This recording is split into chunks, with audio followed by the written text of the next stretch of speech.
Welcome into Tuesday Night Takes, and thank you for spending an hour of your week with us. I'm here with my friend Nathan. Nathan, how are you doing today? Good. How about you? I'm doing pretty good. Today we have a few different topics for you. We are going to dive into three of our best and worst team in terms of roster positions going into the offseason. A bit of a nuanced topic. It can kind of be looked at in a few different ways, but either way, we'll get to that and then what that means in a few minutes. And also, we have our first mock draft from the podcast. We will be alternating that, so stick around for that podcast. Or if that's what you're here for, go ahead and just go right to it. Either way, let's get started with these three best and three worst teams. So, how this really works is I have my three, he has his three of each best and worst, and it basically is, if you are it may not be, oh, you have the best roster in the league, but it's the position, where you're at, how you can add things, the money available, the talent available, things like that. There's a lot of ways to look at it, but I'll start with one of my first ones. My very first one is the Detroit Lions. To me, I think they are in a good spot. They have a lot of money. I think they're around that 50 million mark in open money. They don't have a hmm terribly large amount of free agents. They do need maybe a number two wide receiver. They need some secondary help for sure. Maybe an extra edge rusher. Those are all things you can take care of in one offseason with the amount of picks and the amount of cap room they have.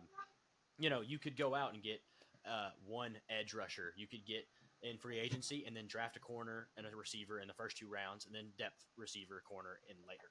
It's a pretty good spot. So that's one of my best positioned teams for this offseason. Nathan, what about you? Before we go further, I'll just say we have no idea who we each have picked. I don't know. I don't know your three best and worst. You don't know my three best and worst. With that being said, one of my best three is also the Detroit Lions because obviously they made a conference championship run this past season and came very close to competing for the Super Bowl. Mm-hmm. And now they go into this offseason with $57 million in cap space. Obviously a very talented offense, and they can use some of this cap space to build on the defense, which is obviously a struggle of theirs. Yeah. But they've even got some talent on the defense with Chauncey Gardner-Johnson. He'll demand a larger contract for sure. But he's still a talented piece that they very well could bring back. Aiden Hutchinson. Um, they've got guys all over that team, especially the offense, who make them a very dangerous threat going into next season. If they can pull off another the reason they're so good right now, the reason they've built up this team so quickly is because of how effective their drafts have been the past few years. Right. From top to bottom, they've been able to pull guys who they've been able to put on the field immediately and have big impacts. Um, so if they can pull another good draft with rookies that can play year one and use this money wisely that they have, then they will be a very dangerous team next season. Absolutely. I mean, literally, it's secondary help, an edge rusher, and a receiver to me. That's it. And hmm you got a good number two corner, I think, in Cameron Sutton, but he's not really a one. Get a one in the draft. If in the first round you hmm can land a Kamari Lassiter or Ennis Rakestraw, those guys who are going to be sitting at the back maybe. Get one of them. Grab a guy in the third, fourth round, get a receiver there, edge rusher and free agency. It could be very nice. So I will go to hmm my second best team, and these are not necessarily Detroit's one, the next team's two. It's just they're the top three. The next one for me is the Bears, and yes, their roster isn't necessarily the best build-up overall. They don't have a ton of talent in a lot of different positions. However, they are built up to get that talent right now. They have the first overall pick this year is a big thing. They're going to be able to trade Justin Fields once they draft a quarterback, which is what they should do. And if they don't do that, then this whole thing's ruined. But you get your quarterback. You already have DJ Moore. You have Cole Kmet. The line isn't that bad. You've got some spots to fix. But as of this offseason, you have the money and you have the draft capital to go get it. So to get it done. That was my number two. hmm Yep. Yeah, they're definitely shaped up well for next season. And really My fast, number two. I'll say they're shaped up for improvement. They won't necessarily be Right. a Super Bowl team, but they are set to improve and much at that. hmm So go ahead. Sorry. Oh yeah, for sure. They could be a Houston Texans type team next season where they eke into the playoffs. Right. maybe even get a win or so. I don't know. It'll depend on how well Caleb Williams plays his first season, obviously. Sure. Yeah, so my number two, I'm going to say, I almost got it backwards. Never mind. Let me not say that. So my number two team, I'll say, is the Colts. This past season, obviously, they drafted Anthony Richardson, number 4 overall. He had a very, very productive few games with them. And he wasn't turnover heavy either, which was very interesting for a guy like him who was seen as extremely raw prospect coming out of Florida with very high upside. And we saw a lot of that rushing upside. However, we saw the downside with the rushing upside in that, he sustained injury a lot more than you'd want to see. And albeit his shoulder injury didn't come on a scramble attempt, I don't believe. I think he was sacked, fell down, landed on his shoulder, AC something. Anyways, he looks like he will be a big time problem for opposing teams here in the future. Yeah. So if he progresses, then he'll be a real threat. Also, they got their offensive coach this past offseason in Shane Steichen. They got their guy from Philly who was able to get his young quarterback who he can mold kind of in the way that he wants to use him. We saw that a little bit with how he used Jalen Hurts in Philly and got the absolute most out of him, made him an MVP candidate. And then also they've got cap space. Big time cap space. They've got $72 million in cap space going into this free agency. Mm-hmm. Yeah. There's gonna be a lot of players that want to go play in that offense with that young quarterback.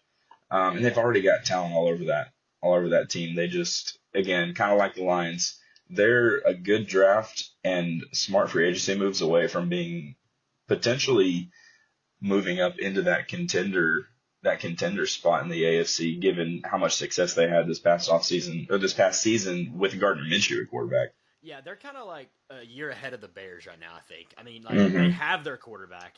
They've got some things around him. Like, the one thing that's downsides for them is, in my opinion, is just like, you mentioned they have a lot of money, but they also have Michael Pittman off contract. They got to fix that. They got Kenny Moore off contract. I think they have one or two other kind of solid free agents. So, like, a lot of their money is going to get eaten up quick by in-house guys. So, to go outside and pick up extra talent is going to be, you can do it, obviously. It's just, there's work around there. But they're still in a good spot. I definitely agree. My third team, I really had a problem picking one of these two. So, I'm going to just go 3A, 3B, because I can almost explain them the exact same. To me, I think I have A, just, A, B. So there's one slightly ahead. It's like 51-49. I think it's Pittsburgh and Atlanta. Because to me, they're in the same spot. Both just need some legit quarterback play. They need the quarterback to be figured out. Albeit, that is the toughest spot to figure out. That's kind of their downside. They have good rosters. The reason I lean Pittsburgh is they have the TJ Watts, the Minka Fitzpatricks, the Alex Highsmiths, the Cam Haywards. Atlanta doesn't really have that, but they still have a lot of good. They are younger. That is an upside for them, but they're both either team. You get a quarterback that it can play the position well, and either team can shoot to the top of that division. Either way, I think. I mean, the rosters are there. They just got to finish it up. Yeah, that was one interesting thing about Atlanta is that their run defense last year was extremely good. It's not normally, that's not something that people have thought about the Atlanta Falcons past few seasons having a good defense. So getting a quarterback and maybe fixing up that secondary could prove to do wonders for them next year. And then same type of things can be said about Pittsburgh. Just maybe not as much about the defense, but get a quarterback and they could be cooking with grease. Yeah. So my third team that I almost gave it away because I was about to say last time that I was staying in the same division. I didn't want to say that yet. So I'm going to say in the same division as the Colts. I'm going to say that the Texans are my third best team going into next season. Given one, CJ Stroud has looked absolutely phenomenal in his rookie season. Looked like a seasoned vet, played like a seasoned vet. I mean, just arguably, if not one of the best rookie quarterback seasons that we've ever seen. He looks like he'll be a stud for years to come. Also, very young roster. We see Nico Collins step up and become a absolute dog at wide receiver one. Tank Dell, very promising, unique talent at wide receiver, smaller guy, but he was very productive in his time that he did have before he was injured. Right. In other pieces of their offense, maybe less notable, but their offensive line played much better than people probably expected them to. They were not horrid. You look at their offensive line, you're like, who are these dudes? But they played well enough for C.J. Stroud to have considerable success. And then the defense, you get D'Amico Ryans at head coach, and you could clearly see that him being there really raised the level of the defense, the way that some of their younger guys that they had in-house were able to step up and rise up to a new level of success, notably guys like Derek Stingley, who they drafted really high in previous years, who you hadn't quite seen that potential tapped into yet, but he became an excellent corner for them. He'll probably be, in the next year, he'll probably be regarded as a top 5 corner in the league. So they've got very bright future ahead of them. It'll be interesting to see them and the Colts playing twice a year from here on out. Yeah, I think D'Amico Ryans, whoever's on that defense, doesn't matter too much because he's going to shore it up either way. Way, now we will go to our 3 worst teams. And I'm going to kind of grab some low-hanging fruit here. I'm going to take a very sissy punch at this, my first one. And I'm going to go with the Arizona Cardinals. They're actually, you could argue that they are in a good spot because there's a lot of money. There is a lot of draft capital. However, I'm going with the opposite because there are so many holes on this roster.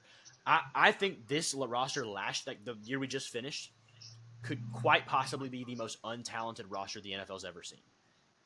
Starters, Cam Thomas, Lecky Fotu, like those are third string guys on every single other team. On the Carolina Panthers, that's a backup. Like that's a problem. And there are things good here. They have the 4th pick. So assuming Marvin Harrison Jr. at this point.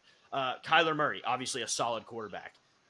Budda Baker, whether he's there or not, a solid player. But overall, there are holes all over this team. That is such a spot that this year, there's only so much improvement that they could do. It's just a tough spot to be in, and it sucks to be a Cardinals fan right now. Yeah. And like you're saying, it kind of speaks more towards just they're starting from such a low spot that it's not about that they don't have much to work with. It's that it would be alarming to see them make a jump from where they are now to a playoff team in a year. Yeah. So yeah, I'd have to agree with that. So my first team I'm going to note is the New Orleans Saints, who they are in such an odd spot. They've got so much money allocated to their guys that they already have on roster who are older players. Cam Jordan, DeMario Davis, Ryan Ramczyk, all these are guys who are getting up there in age. Also, one of those players who leads into my second point, Derek Carr, who is being paid a lot of money to not do a whole lot. Is he a fine quarterback? Yes. Do you want Derek Carr to be your starting quarterback in 2024? Maybe not. I don't know. He used to be at one time. He was a really solid quarterback option, but I don't know what he is now. And I just think they have roster limitations. I don't know. They're going to have to get rid of Michael Thomas. He's not the same player that he was before. Yeah. Chris Olave, is he a wide receiver 1? How good of a wide receiver 2 is he if he's not a wide receiver 1? Alvin Kamara's getting up there in age. They're just going to, I think they're going to have to get worse before they can get better. Ultimately, they're going to have to figure out this cap situation.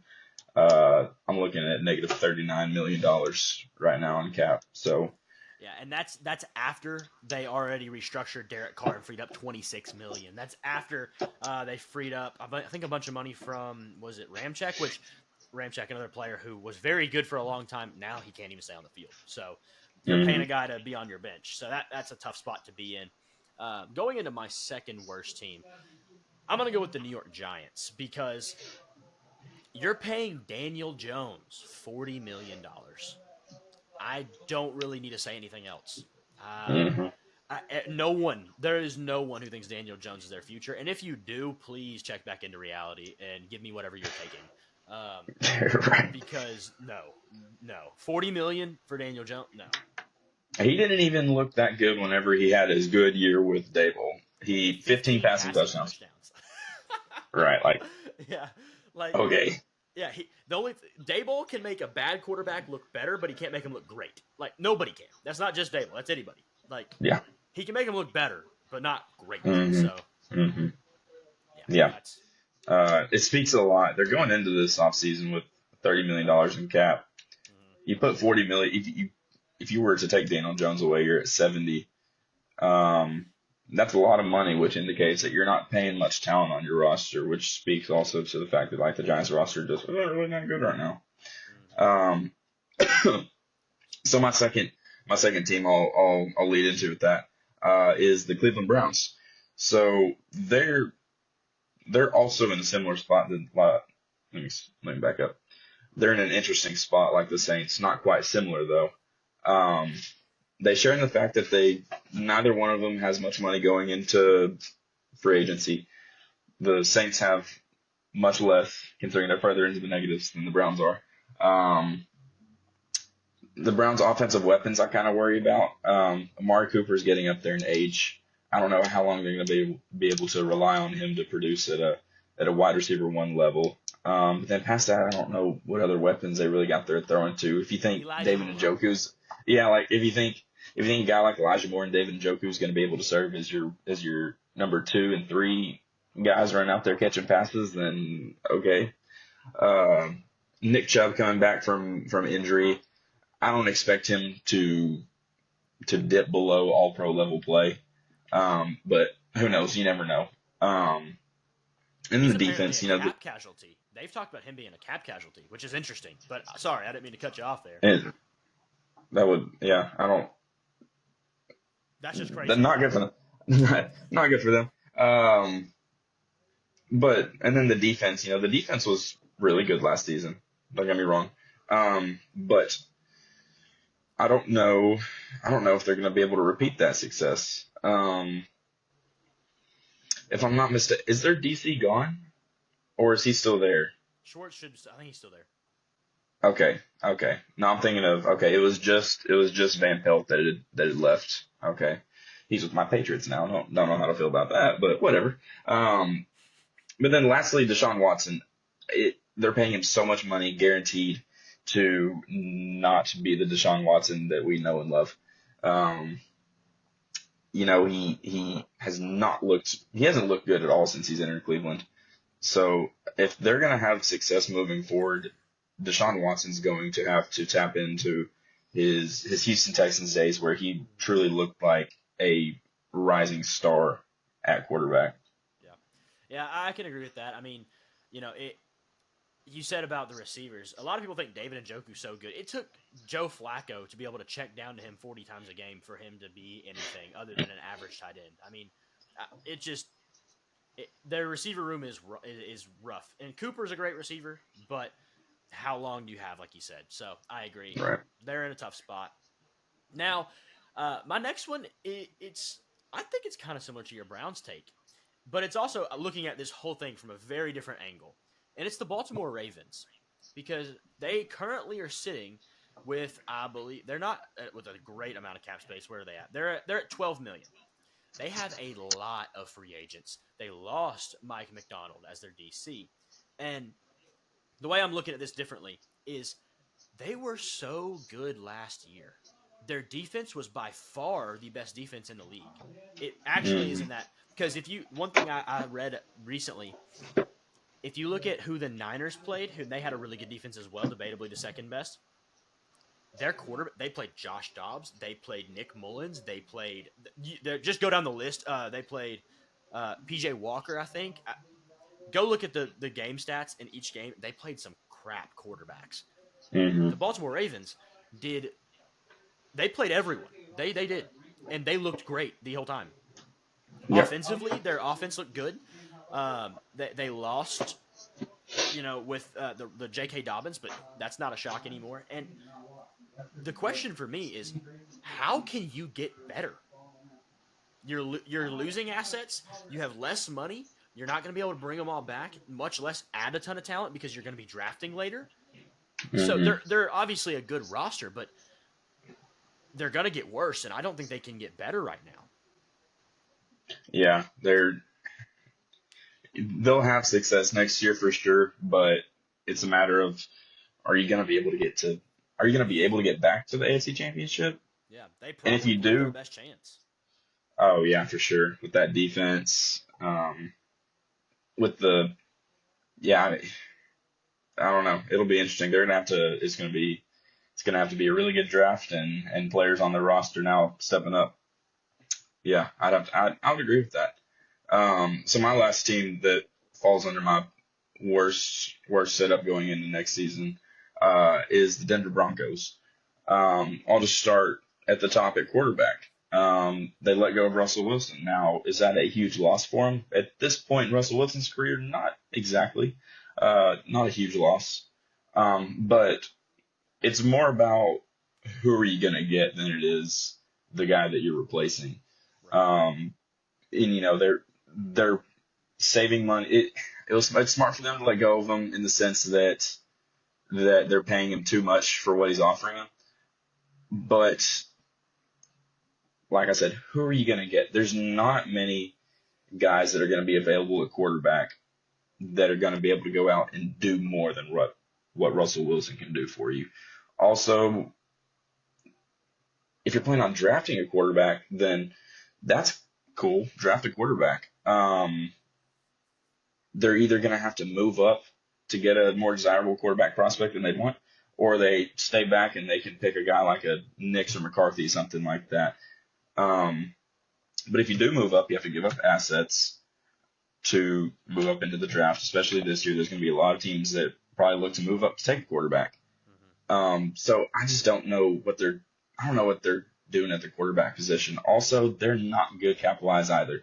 The recurring theme with these three teams that I've picked is that they're not good capitalized, which means they're going to have to let go of some guys, do some restructures, something to free up some room to go out and buy some guys. And they're not in good position to do so. I'm not a huge fan of their roster, their defense. They've got some guys on defense, and their offensive weapons are all right. But one more unique point with the Broncos as opposed to the Browns and the Saints is that the Broncos are playing in the AFC West. The Chiefs are the reigning back-to-back Super Bowl champions, and enough said about the Chiefs, Patrick Mahomes. Just leave that there. Now you've got Jim Harbaugh heading to the Chargers. Becomes their next head coach. Justin Herbert. This is the Chargers' time to break through, and they're going to compete for the division. Oh, yeah. And that puts the Broncos, you can slot them in third place. It's unfortunate is what it is. Yeah. I don't know how this Broncos team is going to be able to compete in the AFC West with those two juggernauts ahead of them. Yeah. And one thing you said about them trading up, they don't have a ton of assets to trade up because they traded for Sean Payton. They traded for Russell Wilson. They've lost a lot of first and second rounders through those two trades. And also, they haven't cut Russ yet. There's a chance that he does come back, apparently. And I'm slowly starting to believe that, actually. Slowly. But I'm not saying he's coming back. I'm just saying, like, the idea could be possible. But either way, even if they have him, it's still not a good situation because he's okay, but, like... Mm-hmm. They're paying him $40 million for a guy they should be paying $25. Better than Daniel Jones, I'll say that much. Yeah, that's fair. That is fair. Yeah. That's going to end that segment, though, I believe. Those were all interesting, definitely. I like that we only had one together because, didn't get too many overlap there. But either way, we will go into our next topic, and this is our very first mock draft. So I am going to give you the floor. You're on the clock with the number one pick, the most controversial number one pick that we've ever seen in our lives. Yeah, right. Yeah. I'm going to be quick, so don't mess this up. Yeah. I'm going Caleb Williams. He's far and away top quarterback prospect in the class. Quarterback is a number one need for the Bears. I'm not gonna waste my breath trying to rationalize this pick more. Yeah. I'm going to do this draft for my picks specifically. Like, I'm going to take myself back and sit in the GM's chair of each team. That's how I'm going to like look at this. Exactly what I need. For number 2, this kind of stinks because I really do like Sam Howell. I think he can be a guy somewhere for sure. I really think he could be.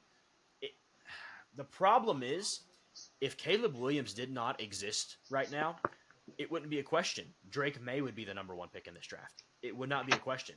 We're getting prospect fatigue with both Caleb Williams and Drake May at this point. We've heard about him for so long that we're just instantly to the point where it's not, it's a question, but it's not a question. This is who they're taking. Drake May at 2. Yeah, I'd have to agree with that one, which puts me in an interesting place because I don't know. So with New England, this is a very big draft. Obviously, they're looking forward and they need a new quarterback. Yeah. New head coach, of course. Who knows what direction he's going to want to go in? You go to this is really only between 2 players, in my opinion. It's between Jaden Daniels and Marvin Harrison. It's a matter of need versus the talent. Jaden Daniels, he's a great talent. It's just a matter of is his talent going to translate to the quarterback position in the NFL? Right. And then Marvin Harrison Jr., he's obviously one of the most talented players at his position in the class, no doubt. Yeah. The question becomes whether or not you want to bring in a rookie quarterback to an offense that has certainly got flaws, doesn't have a lot to work with. Also, the thing about Jaden Daniels is that a guy like him he's a runner who's played at Arizona State and LSU all his college career, not exactly cold weather schools, going up to Massachusetts. I don't know how that's going to fare for him. I don't know if he's going to be able to find success consistently playing in the cold, and I don't think that means quite as much as people play it out too. But I think it's worth something. I think there's something to it. I think this very well could be a spot where they trade back. But ultimately, I'm going to say go ahead and grab Marvin Harrison Jr. to finally get an elite skill player talent in that offense so that in the future you can draft a quarterback or maybe make a move for a substantial starter at some point. Bring in a guy this coming season to maybe just ride it out for a year. Go ahead and start building that team before you use that premium pick on a future franchise quarterback. Those are wrenching things for sure. A little different than a lot of mock drafts right now. But I have a question for you with that. What if that was to happen? If that was the route they go, what do you think the odds of Justin Fields in New England would be? Man, that's not something that's been talked about lately. Justin Fields and New England haven't really been linked together. Yeah. It's kind of really just been Atlanta and Pittsburgh from what I've heard. I've heard Raiders just lightly tossed in there, but it is definitely Atlanta Pittsburgh heavy. I'd say I don't think they're particularly interested in Justin Fields, given the fact that I don't know. I think if they were interested, I think by now we might have heard something about it. Just a rumor, so. I don't know why anybody would be, so it's fine. Right, and I just think with the state that the roster's in right now, I don't know what they'd really have to gain by going out and moving premium picks for a guy who's going to be off his rookie deal in 1 year. Yeah. You wouldn't expect him to go out and perform to a point worth extending long term to be the franchise guy with the roster talent that we have on the offense. So I'd say Justin Fields is a no for New England. At least I hope so. Yeah. Yeah, I gotcha. So now Cardinals at 4. Marvin Harrison, the pretty much scripted pick, is off the board. That makes it tough because I think if that happens, if that top 3 happens, the phones start ringing. And, do they trade down? Very, very possible. I'm not doing any trades in this draft. No trades here. They could use anything. They could use everything. So to me, who is the best player on the board of value? I just think you have to go Malik Neighbors. I just don't really see another route about it. It just makes too much sense. I think other teams are now pretty ticked off that happened, but that's where we are. Oh yeah. Oh yeah. Malik Neighbors isn't getting as much hype as he should solely because Marvin Harrison Jr. is the number one receiver in this class. Drake May. Right. Same case. Malik Neighbors will be a wide receiver one in almost any other class, but he just happens to be in the same one as Marvin, and so it would do him justice to still go top 5 to Arizona, and it would still be a great pick for him, even with Marvin Harrison being gone. So now we move on to the Los Angeles Chargers. This is an interesting spot.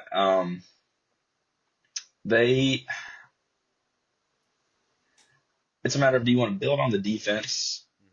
Because they certainly have defensive struggles, especially secondary-wise. Or do you want to give Justin Herbert another weapon to work with, potentially something to work with on the offense?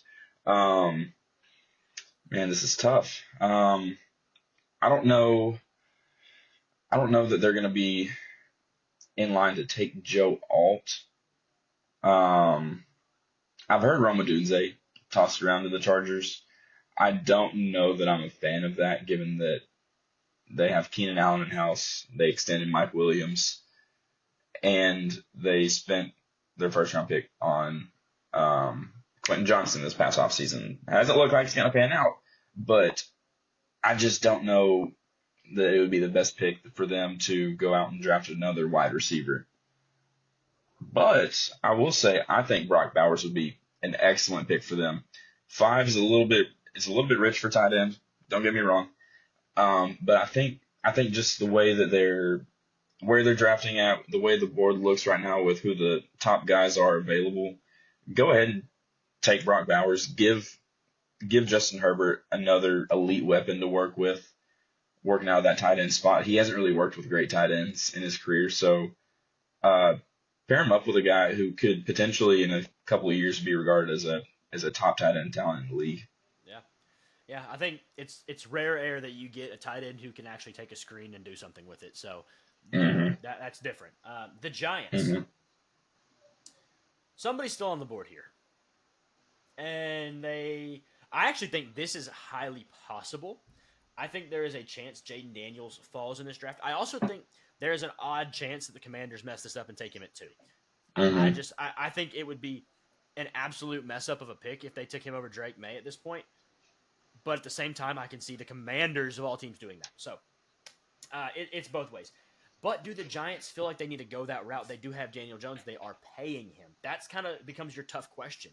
Do you give Daniel Jones one last gasp of air to see if he can do a single thing? And to me, it's hard to say yes.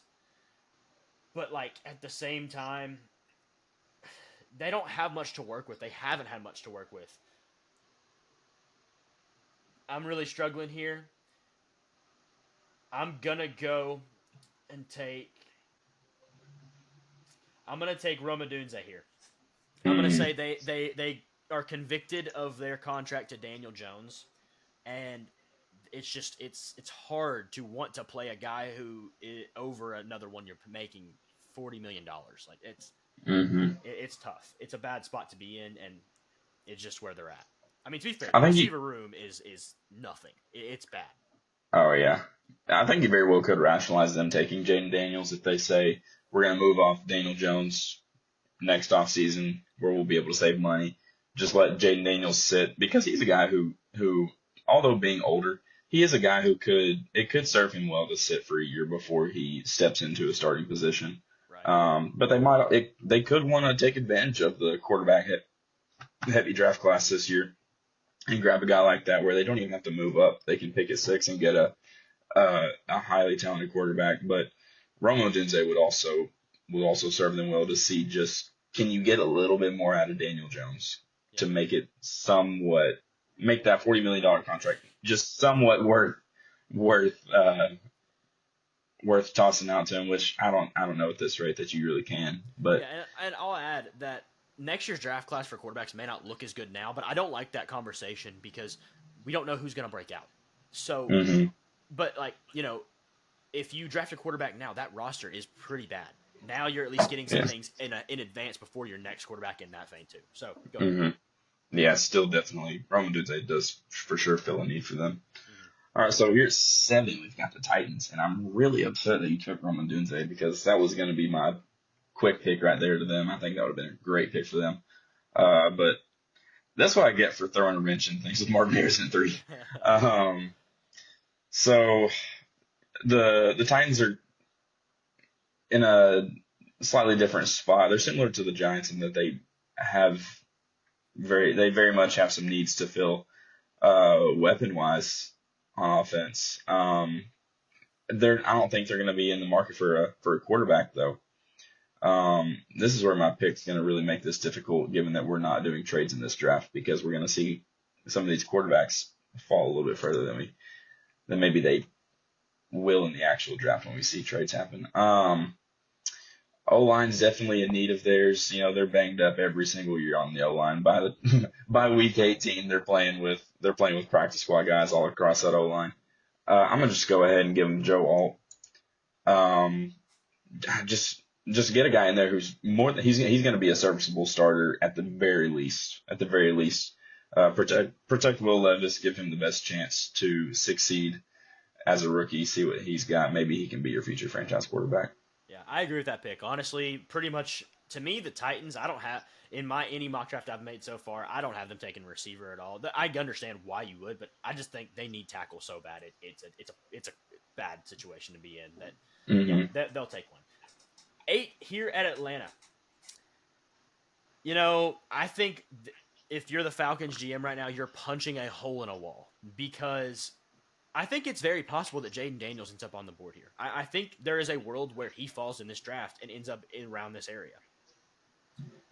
However, they've already traded for Justin Fields in my book. I think within this week that's coming up right now in real time, we're recording this on February 26th, the Combine is where trades happen. Last year, we saw the Bears trade the number 1 overall pick, to the Carolina Panthers during the Combine. They're all there. They all are in meeting rooms. They get to talk to each other. Trades happen this week. And I think Justin Fields is the Falcons quarterback at this point. So I'm going to assume that happens. I think that is the best landing spot for him. I think it makes the most sense. So you're Atlanta, and you got to make Justin Fields better. Their line's fine. Their receivers, I mean, you could consider a receiver here. However, is there one on the board? Not really. Not at least at this value. I think you probably are looking for a real legitimate edge rusher. You can only play Bud Dupree for so long, and I think Dallas Turner is the pick here. You know, as a former Steeler, I love Bud Dupree. That's no shot to him. But at this point in his career, he is not a top-tier edge rusher, to say the least, and Dallas Turner can very well be that. Yeah. You don't want Bud Dupree starting for you. Maybe like 3 years ago, when he left Pittsburgh. That'd still be a good pick for him there. Mm-hmm. All right, so we're back to the Bears again. Grab Caleb Williams at 1. Now we're back at 9. Sucks for them that they don't have a top receiver available like a Roma Dunze, who potentially could fall to 9 at the Bears, and I think they would be more than happy to grab him up at 9. However, that is not the case. And so I think this is going to be a place where there's a few. Man, this is difficult. With Roma Dunze not there, that really opens things up for who the Bears could take here. And I really think that this could be a spot where they go build on the defense. You go out and you grab Miles, not Miles. I was just looking at another Miles here in this draft class. Montez Sweat, last year from the Commanders, and he was great for him. He served that defense very well, very well. He was a great addition for them. I think what you do is you go out, you put a guy on the other side of Montez Sweat and let him and Jared Verse just chase after quarterbacks all day long and make lives for the quarterbacks that they face just terrible. Yeah. You got those two guys coming off each sides, 4 quarters. Man, that's one way you build a defense. Just put pressure on the quarterbacks so that you don't have to rely on your secondary guys to defend their receivers are guarding for 7, 8 seconds while the quarterback's back there scrambling around. I think that'd be a solid pick for them to add to that defense. Yeah, I agree with that pick. If there's no receiver on the board, they go best defensive player available, and that's either Dallas Turner or Jared Verse, 1 and 2. Mm-hmm. So, that's exactly how that plays out. Now we're at the Jets, and there is no question to me what position this is. It's just one of two guys. It's Talise Fuaga or Olu Fashanu, and to me, I think Olu Fashanu is the better player. I'm going Olu at 10, and I'm not even thinking about it. Yeah, you don't need much explanation there. You got to protect your Rodgers. That's about it. Right. Yeah. For however long he's going to be there, just get some guys there so that he can be on the field for some time, more than 4 snaps. Yeah. Vikings at 11. This is a very interesting team, and I think this is going to be where Jaden Daniels goes. I'm not even going to think twice about it. Kirk Cousins, he's on the downturn of his career in Minnesota for sure, getting up there in age, has that Achilles injury. Who knows how he's going to rebound from it?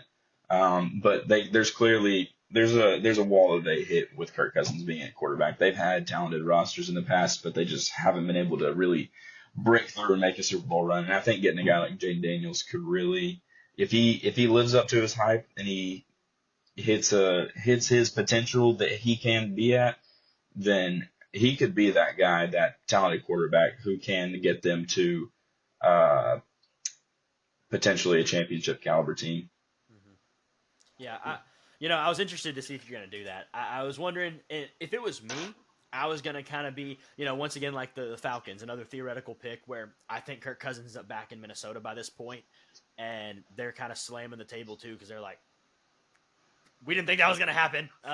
Yeah. So, to me, it was going to be him a lock at 12 to Denver. I was already thinking ahead, and now you put a wrench in that too. Thanks. I think Jaden Daniels could still be the pick even if Kirk Cousins is still in Minnesota. I think they very well could just be like, we're here at 11. We got this guy who falls to us who maybe should have gone top 5. Mm-hmm. Kirk Cousins isn't going to be here for too much longer. Why don't we just grab this guy and let him sit for maybe a year or so and just get him ready, groom him up a little bit before he becomes our full-time starter. If Jaden Daniels was there between 9 and 12 or 11, like we just had him, I think the Raiders would be a really big team to possibly trade up to get a few spots. Yeah. They're in a spot that if they get a quarterback, they could at least be something. But without a quarterback, they're nothing. They're not the best roster, but they're just not the worst at all. So there's things. Denver is really hard now. I was going to take Jaden Daniels, if not. But there's a drop-off after Jaden Daniels, I think. And to me, it's the top 2 guys. We have Caleb Williams, Drake May. Then you have a little drop, and there's Jaden Daniels. And then you have another little drop, and there's J.J. McCarthy. And then after that, there's another drop, and there's Bo Nix and Michael Penix. I just don't know if I can warrant McCarthy this high right now. At the same time, the quarterback position makes it that much more valuable. I'm really thinking about it. I think they're pretty upset that both Verse and Turner are gone at this point because they haven't really had the most legit edges in a while, I guess since Bradley Chubb and Von Miller have left. They could go corner and try to match somebody up with PS2. This is a really tough spot to be in. A lot of corners have fallen at this point. Terry and Arnold's really high right now. Quinion Mitchell's on that Devin Witherspoon trajectories last year. I just think you have to go J.J. McCarthy. If Russ leaves, you have to have something. And I think McCarthy gives you the best chance. Plus, Sean Payton has a good track record with quarterbacks. And McCarthy just he feels like he'd work with Sean Payton to me. I don't know why. He's got limited tape, but I think he is a first-round guy in terms of just what he was asked to do at Michigan. But I think this is a guy. And the Raiders are now – every wall has a hole in it in that facility because all of the quarterbacks are gone. Yeah. Right. That's what we kind of work with those restrictions there. Antonio not doing Pierce put trades. a Kool-Aid man-sized hole in the wall. He ran through the wall. This, and it should be said, this draft it won't go this way because there are going to be trades that happen. Yeah. I very much, even I would agree that the Raiders are more than likely going to be moving up for a quarterback in this draft, especially if we see Jaden Daniels fall this far to 11. Right. But yeah, I'm a really big J.J. McCarthy guy, honestly. And there's more guys that aren't J.J. McCarthy guys than are, which I don't understand. Just because he played at a school where he could afford the luxury of not having to be carrying the offense on his back every single game doesn't mean that he is not a starting caliber quarterback in the NFL. I think he is. I think he's shown enough that he has the talent to be able to do so. Yeah, I So think I think you could view that as a plus because this guy is not in the spot that Caleb Williams or I'm trying to think of last year, Bryce Young. These guys aren't dependent on to win the game, so they're not expecting to come in here and be the guy who wills their team to the future. Like he mhm, has the ability to just sit back and know that they can run the dang ball. Like that's another option. Like he has that right. ego set aside. I do like that hmm as well. So go ahead. Yeah, and working with Sean Payton would serve him very well for sure. That'd be a solid place to go in a rookie season. All right, so like you said, the Raiders. Here we are. I I don't know that I can rationalize Bo Nix going this high to the Raiders. I think he'll be I think he'll be a solid quarterback in the league. I think he can be. But 13 is just a little rich. I think they'd be better off to just ride it out with Aiden O'Connell for a year. I don't think I think it's reasonable to say that him and Bo Nix could have similar careers, and that would rely on Bo Nix not living up to his potential, of course, but Yeah. that's no guarantee that he is going to become the player that people might think he is. Um, yeah, so I think by now this could be a spot where they would trade back potentially if this were to happen. But I think he might just be in a place where you just want to take the best player available. Um, that defense is rough. They don't have a lot to work with in the secondary, and so I think this could be a spot where they grab Terry Arnold from Alabama. Go ahead and get a number one corner in there who he's gained a lot of hype ever since the season's ended, and going into the season we were like, oh, Kool-Aid McKinstry, cornerback one, Alabama. And now it's like, well, maybe Terry Arnold's that guy because he had a big season at Alabama. So I think that'd be a great pick for them. I think he could turn into an excellent player for them in the future. I agree. I do like that as well.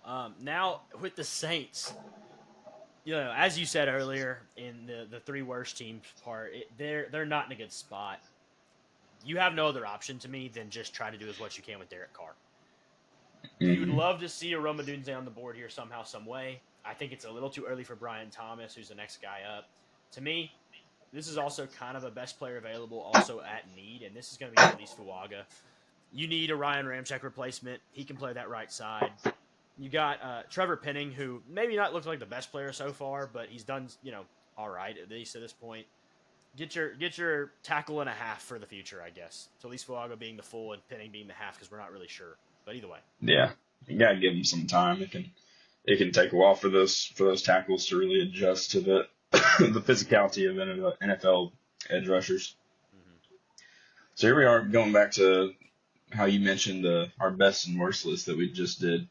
Colts, I had them. Oh, I can never recall if you did. I had them on my best list.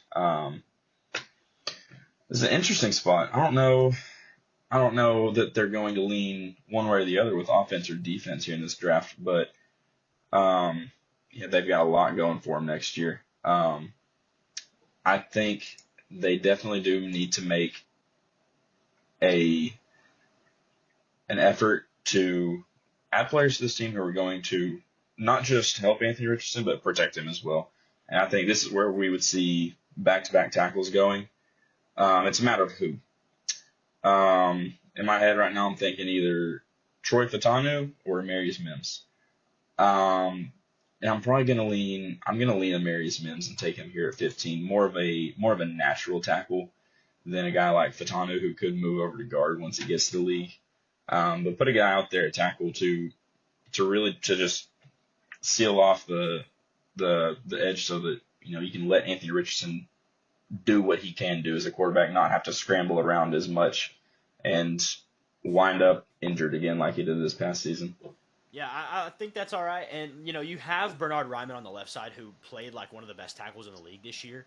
But Braden hmm Smith has been around for a long time. He could be out anytime. Mims or Fatanu, you could slide them into guard for a year or two. Let Smith Mm-hmm. play out his career, run the guard spots, have a heck of a line. Yeah. That would be a definitely a good option just to give the protection, like you said. The Seahawks, to me, this is the first time you could reason Bo Nix. It's still a little early. It's more of a team need thing because Geno Smith is just not the guy for the future. You know, Mm-hmm. they don't need corner, that's for sure. They're good there. um, this is a tough one. Their interior O line is a little bit rough, but I just don't particularly think a center is as valuable to go in the first round. Jackson Powers Johnson is a great player, but we don't see centers in the first round hardly ever for a reason. Mm-hmm.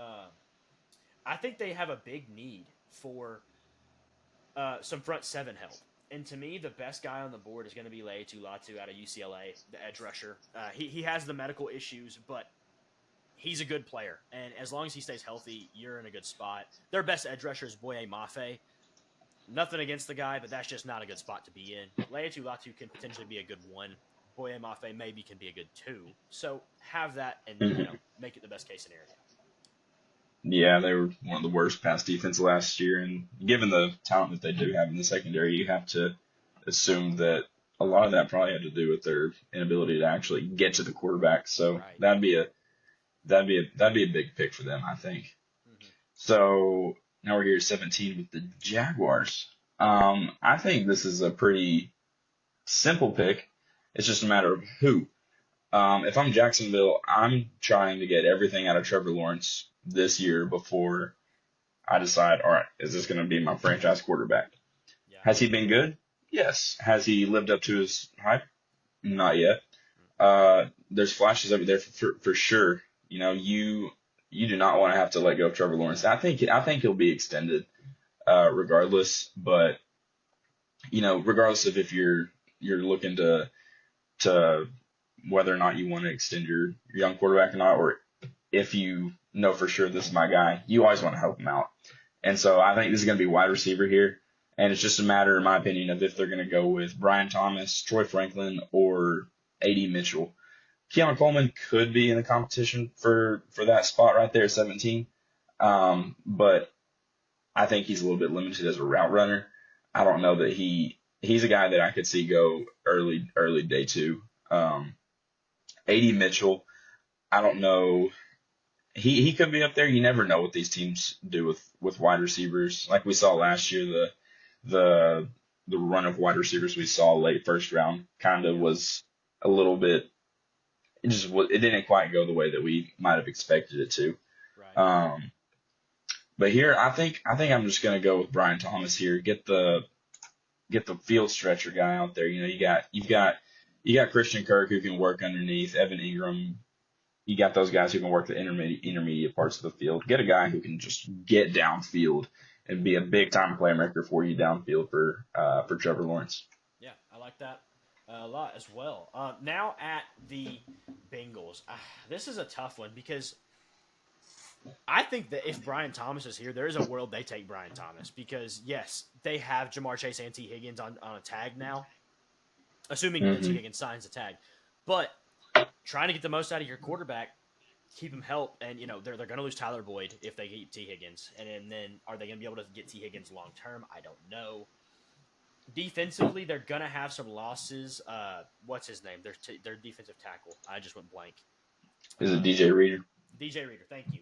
He is off contract, which is a little bit interesting, and that's kind of where I'm going to go with this. Jerzon Newton, he's the best tackle in my book, and I think it's a good spot for him. Earlier on in the draft season, he was up towards maybe the back of the top 10 or like top 15-ish picks. I think this is a good spot for him, though, in terms of value and just need in general. Mm-hmm. Yeah. Yeah, that'd be a solid pick for them for sure. All right, the Rams. Rams are in an interesting spot. You get just about anything out of the Rams next year with the shape that their roster's in. Absolutely. Who knows if these young guys that they've had, you would expect Puka to come back and continue to be a top level receiver. But some of these other guys, like guys on the defense like Byron Young, Kobe Turner, who knows if they're going to repeat their success from this past season.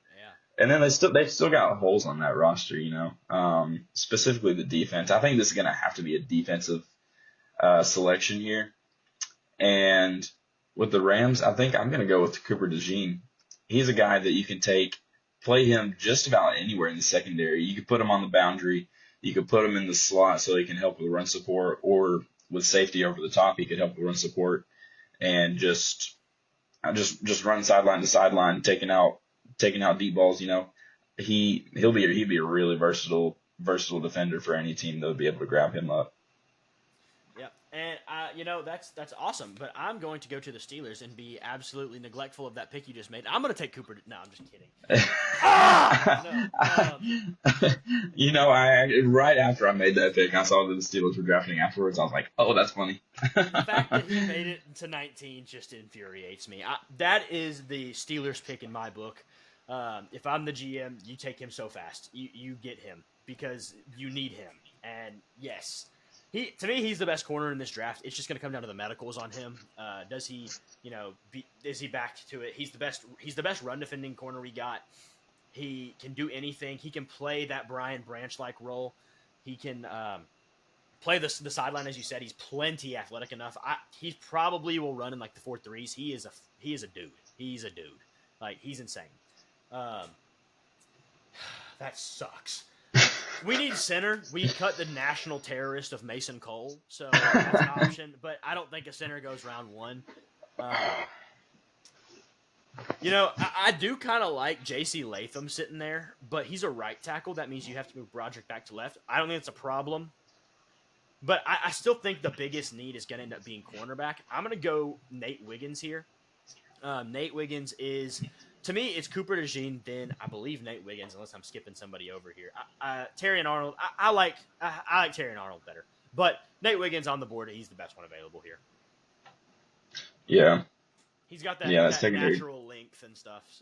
All the prototypical length and effort of boundary corner you want. Mm-hmm. Yeah, that'd be a solid pick for them if DeJean's off the board.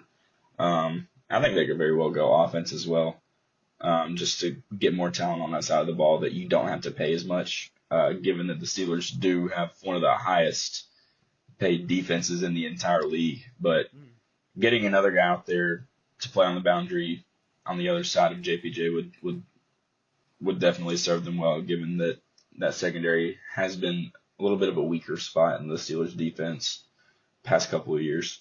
Yeah. Here's all right, so we get to 21, we got the Dolphins. There's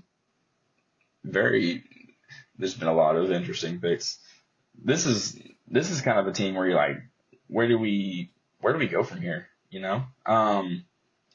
This season, it didn't play out well for them down the stretch, given all the injuries that they had on the defensive side of the ball, specifically up front. I don't know. I mean, I think it's either going to be O-line, or they grab something on defense. And they cut Xavier Howard, and they cut one more guy. Emmanuel Agba, that's right. So they're down a starter at corner. So we look and see who we've got available. Quinion Mitchell, Kool-Aid McKinstry. Two guys right there that you're like, yes, those are guys I want on my team. So which one will we take here? They could really go one way or the other. I think come draft time, I think Quinion Mitchell would probably be the more highly touted prospect, given just the physicals that he has, the way that he's risen up boards, and Kool-Aid's only fallen.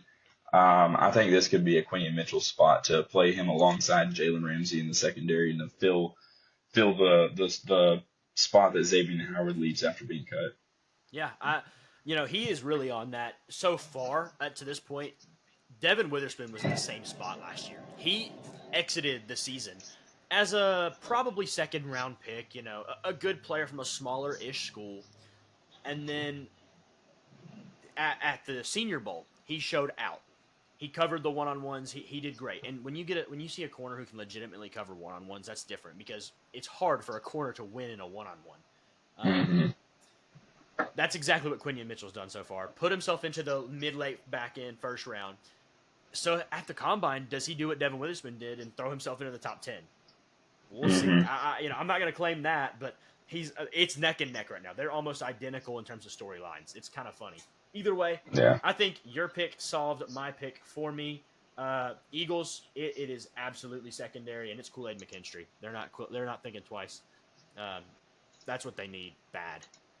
Yeah. They just need their guys to stay healthy as well. But it was really weird seeing the Eagles go from such a dominant defense 2 years ago to holy crap, this is an awful secondary. What is going on?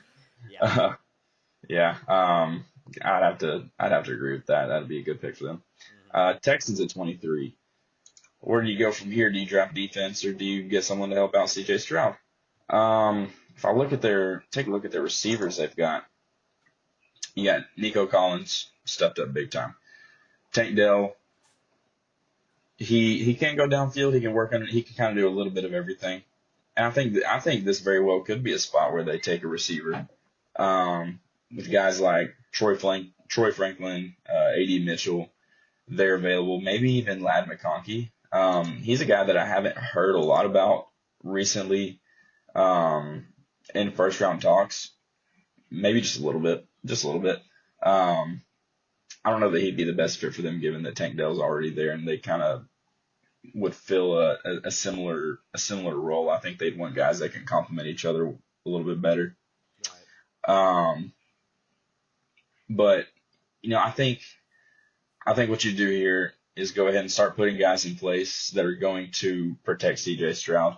I'm going to go with J.C. Latham here to play on the other side of Laramie Tunsil and just get a solid duo of tackles to just fend off any edge rushers coming after C.J. Stroud. Keep him healthy. Keep him back there standing upright in the pocket and letting Nico and Tank Dell get open.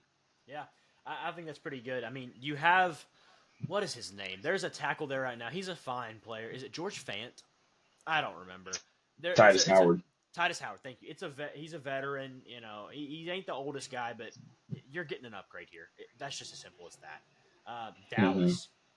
This is a really weird spot to be in as Dallas because they have a good roster. You could kind of put them in that Ravens spot like I was talking about earlier with the worst roster position because there's not a ton they can get that much better at. There really isn't. There are a few things. Maybe a corner could help, and that is tough. I mean, a running back is needed because Pollard's off contract, but you're not sitting here drafting a running back this year in the first round at all. I think the O-line is fine. You are actually. Whoa! Now that I'm thinking about it, Tyron Smith's off contract, and they don't have the most money here. Hold on, they're negative $3 million already. All right. That solves my problem for me. I had to process for a second. So he's off contract. I think there's a few tackles on the board here that could be possible, but you have one guy here who has played a lot of left tackle, and the others, one played primarily right, and the other guy can play literally any position you want except punter. But Troy Fatanu is the pick here. He's the best one to replace Tyron Smith if he does leave. Yeah, that'd be a solid pick for them. You definitely want to keep Dak upright back there. Sucks to have to, it's from my perspective, it's never exciting to let a player walk in free agency, and then with your first round pick, draft the guy to fill that hole because it feels like it's kind of a lateral move in a way. But if you don't put a guy there who can do his job well, then it's going to be a long season for Dak without a left tackle who can protect him. At Tyron Smith's age, I think he's 34 already. It's just a good time to part ways. Yeah. Right. All right. So next we got Green Bay at 25. I think this could be a tackle spot. It's just it would depend on how confident they are in guys like, a Graham Barton or Tyler Guyton. But defense is also a place that they could be looking to draft here at 25. That defense, it was rough at times. it was not the best defense year round. They had some games where they really showed out. Other games, not so much. They let go of their DC. Maybe that'll help them a little bit. Who knows? I'm gonna opt away from offense here, given the guys that they've gotten to step up for them over the past year. And I'm gonna go with a I'm going either corner or edge here. You could rationalize either. I think I'm gonna go corner, and this is a guy who, luckily we're here at pick 25. I don't know that I'd rationalize him going a ton higher, but I'm gonna go with Ennis Rakestraw here to play on the other side of Jair Alexander. Yeah. Lock down the secondary a little bit up there in Green Bay. Yeah. He's real physical, and that is one thing the Green Bay Packers like to do is be physical. So I do think that's a pretty solid pick. The secondary is probably their biggest need too. So I do like that. 26. Tampa, it's like they have a lot, but they need a lot. This would kind of depend on if Mike Evans walks to me. Because if they don't bring him back, it becomes pretty clear you're going to need another receiver. Trey Palmer is not going to be a wide receiver 2, period. Like, he's a pretty rough wide receiver 3. He ain't going to be a wide receiver 2. You know, you're going to have Chris Godwin. I'm going to assume he does walk because I really just don't see how that fixes itself at this point we are in time. It doesn't. I'd agree. I think he's just to the point where I feel like if I were him, I'd probably just want to change scenery, you know? Tampa's a cool place and all, but yeah.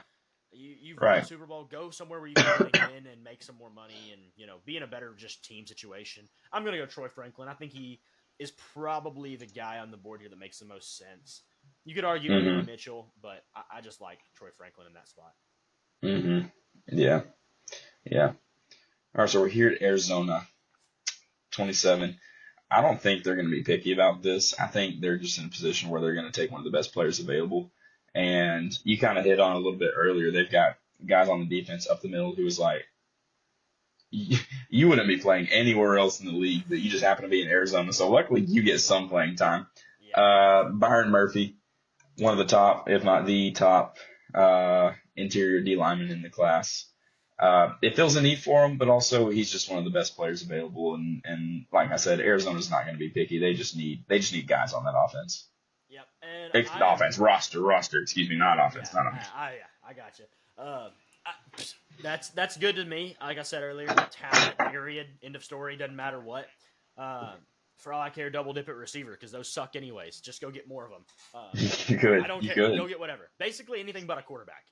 Hollywood could walk. I believe Hollywood's off contract for him, so he could be gone as well. So right. So anything but a quarterback and you're fine. And good news for you, there's not a quarterback here that you're concerned about. So I think the Bills are sitting here.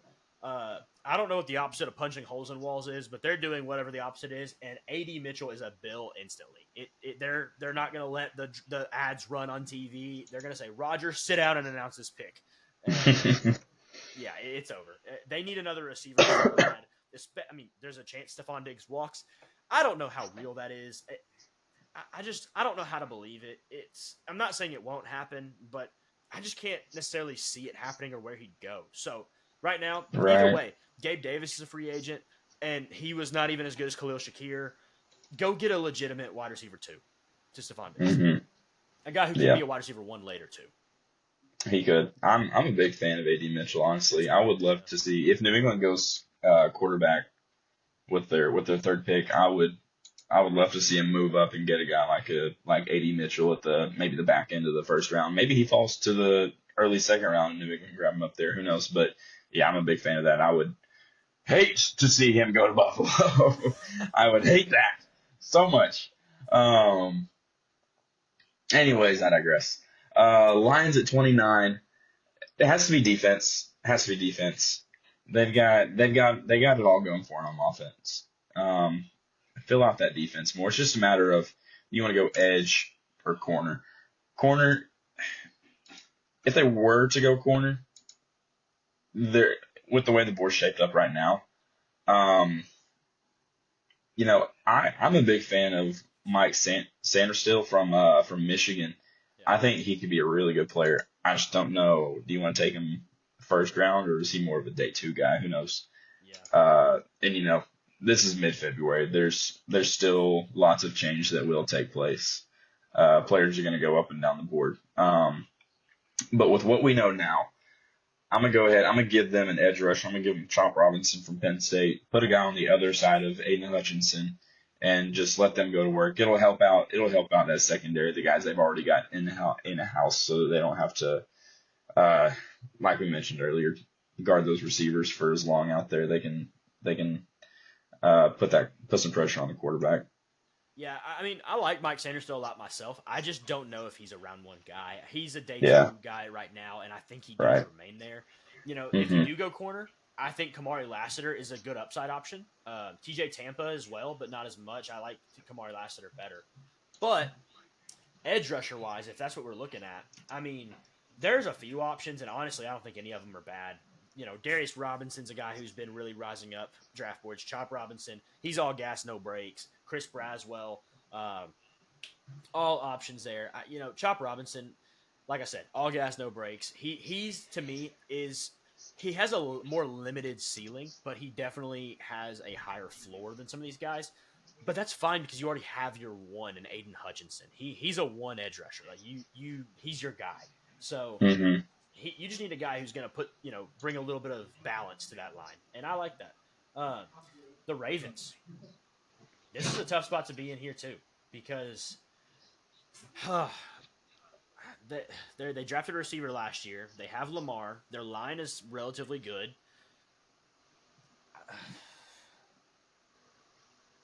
Man, this is tough. I'm thinking corner makes the most sense here. Because D-line is There's a real chance. There's a real chance that they move off of Marlon Humphrey this offseason. Is there? Mm-hmm. Cap Yeah. situation? With his injury struggles that he's had past few years. I don't know that he's been the All-Pro level player that he once was. It's a very real possibility. That's fair. The other side of this is Odafe Owe has not really been what he was drafted to be, so maybe edge rusher does make sense there too. Chris Braswell kind of stands out here. Darius Robinson as well. Darius Robinson screams Raven right now, actually. And as much as I want to do that, I know that in their secondary, they did play some guys, especially in our last game of the season against them, that were pretty rough. I think they go get... Yeah, I'm going to go Kamari Lassiter here. I think he's the best corner on the board, and I think that's just the biggest need, whether they get rid of Marlon Humphrey or not. Mm-hmm. Because I think Odafe Owe is at least serviceable. I mean, you're not, happy that you have him, but you're like, all right, well, it's a starter at least to a point. I mean, he's a back-end starter. Yeah, they've also got David Ojabo sitting back there, who they drafted high a couple of years ago.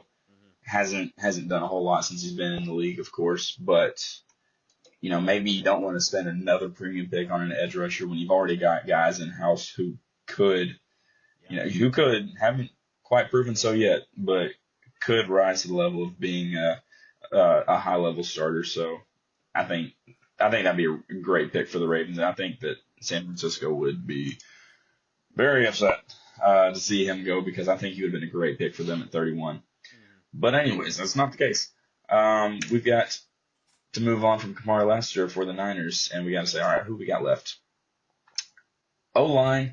You could go look O-line. Maybe fill out that interior a little bit more. I don't know that O-line's going to be where they go, though. I think it might it might serve them a little bit better to go with the defensive side of the ball and get a guy to play back there. It's kind of, it's looking a little tough there. A lot of the higher end guys are off the board now. You've got, well, okay, here's where I'll go.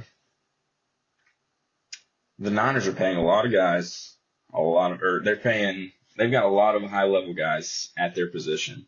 You think about George Kittle, Deebo Samuel, Christian McCaffrey, Trent Williams, Nick Bosa, Fred Warner. That's just a handful of guys who are getting paid a ton of money. They made a move for Chase Young about halfway through the season at the trade deadline to play on the other side of Nick Bosa. I don't think they're gonna be able to bring him back. I don't think they can. So with that being said, there's a hole right there on the other side of the D line where you gotta find someone to play on the other side because you're not gonna be able to pay Chase Young. And I'm gonna piggyback off of what you were saying earlier with Darius Robinson. I'm gonna draft him to the Niners. Get a guy to play on the other side of Nick Bosa. Maybe he can produce at the level that Chase Young did. You know, he hasn't quite lived up to his draft potential that he had whenever he came out. But you want to have two guys coming off the edge, and it's something I feel on that a lot with a lot of these teams. You know, but whenever you got two edge rushers getting good work out there, it makes life a lot easier on the Niners. Yeah, obviously, simple as that. I agree with that. You know, now, I mean, to me personally, I don't know why. There's not really a reason, but Graham Barton just screams Niner to me as well. I agree. I do agree with that. I wanted to take him there so bad, but I couldn't get myself to. He literally can play anywhere on the line. They need guard this year, but might need a tackle next year because of Trent Williams. I mean, he's 35, whatever he is. Like, I don't know how long he's going to be around. You just take the guy and play him wherever you want to. It doesn't matter. Like, just not the punter. But, yeah, I mean, it's just a good spot to be in. And, you know, there's never an end in an O-line. So that's just something I thought would be nice. But now we're at the Kansas City Chiefs. They do have $28 million in cap room. However, they have Chris Jones and L'Jarius Sneed. Chris Jones could eat up every bit of that money.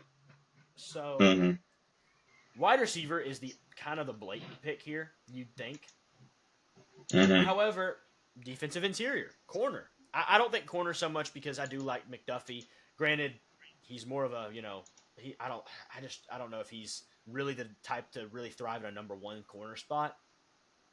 But you still need somebody else out there. You got more than one corner on the field. The interior D-line, T'Vondre Sweat stands out. That's really it right now in terms of this part of the draft. I liked him at the Senior Bowl. I like what he did there. One sneaky position I don't think is getting talked about with them is the tackle spot. They've had the two tackles they have, Donovan Smith and Jawan Taylor, are solid, but both have their issues. Like, they're starters in this league, but they have their issues. And Donovan Smith is off contract. I don't think Jawan Taylor is. Tyler Guyton could stand out here. Guyton's going to need to be a little bit more coached up, but I think he is in a spot he could succeed. Graham Barton just doesn't feel right to Kansas City, so I'm considering Guyton. But to be honest with you, it's hard to overlook that receiver room. And I think I'm going to have to go there. Now it's just who. Because I think there's a lot of receivers on this board who they're really in the same tier to me. Coleman, Burton, Worthy, Jalen Polk even. That man, Jalen Polk's intriguing because he can really, he'll catch everything you throw at him. I'm going to go. This is so tough right now. This is definitely the hardest pick I've made the entire time. I think I'm going to go with a guy who can really just be an electric player in this offense. And I'm going to go with Xavier Worthy. 2 Texas receivers in the first round. To me, he makes the most sense in Kansas City. And that's going to end up our draft. What do you think about that last pick and then the draft overall? I do like that last pick. I think if Xavier Worthy does go first round, Kansas City would be the team that would take him. Yeah. Very electric player. Smaller guy, but very electric player. Smaller guy, it's not as much of a thing in the league anymore where teams shy away from small guys. We saw the success that a guy like Tank Dell had this past season. I think he'd be a great pick for Kansas City. Overall, I don't think the draft is going to look anything like this. That's kind of just what happens whenever you shy away from trades. Yeah. But I think we definitely drafted need heavy. Yeah. I don't have a problem with it though. like you said, if there's one pick I would change, it'd probably be that Niners pick with Darius Robinson. I didn't necessarily consider drafting a guy to replace Trent Williams in the future, but he certainly could be a guy who plays guard and then switches over and plays back at tackle when Trent Williams does inevitably retire. It'll just be a matter of when is that. So I think that would also be a great pick for them. But yeah, that's what I've got for that. Yeah, and I think if I was to change one thing, I'd tell you to shut up when you're taking Cooper DeJean and take Nate Ryan so I can take Cooper DeJean for Pittsburgh. I didn't draft him. The Rams did. I didn't do it. Right. All right. Well, either way, that is going to be it for this episode. Thank you guys for spending your hour 20 with us at this point. Listen to us on YouTube or Spotify, wherever that's where we're at. So thank you guys. Make sure you like this video, and we'll see y'all in the next one.